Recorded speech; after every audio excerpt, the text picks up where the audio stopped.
So, Chris, just your overall reaction to what you heard from Kenny Atkinson today. Yeah, Dave, I like the fact that he didn't give canned, cliched answers. I thought he was kind of off the cuff. I thought he was personable. I thought he was engaging.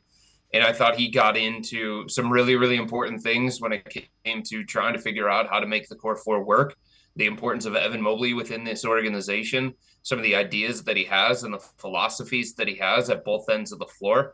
So I thought he came across really, really well. And I think you can tell why the Cavs were impressed with him during the interview process and why they think he is the right fit for this group and why Kenny believes that this is the right fit in this stage of his career as well.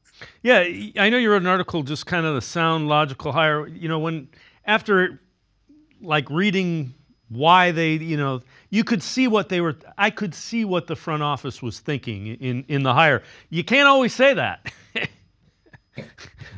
You can. I mean, obviously, it seemed like they were more geared toward a coach that had previous head coaching experience because of the situation that they're in.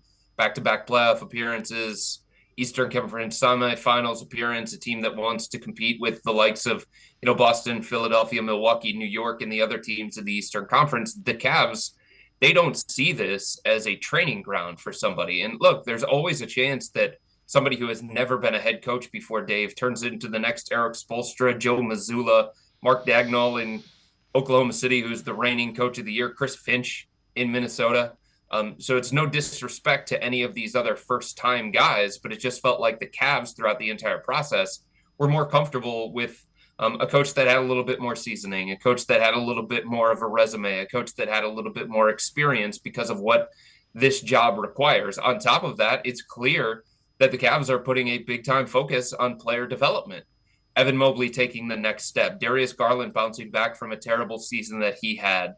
These young players continuing to get better. Kenny Atkinson has the reputation around the NBA, Dave, as one of the best player development guys in the NBA today.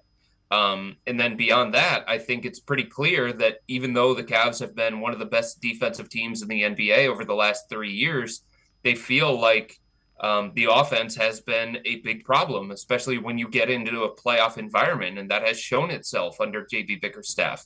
And Kenny Atkinson is known for running good stuff offensively. He's a really good tactician.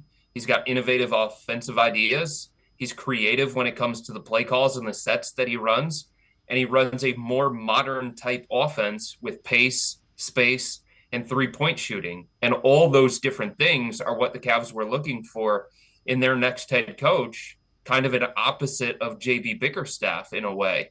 And it feels like they found it in Kenny Atkinson.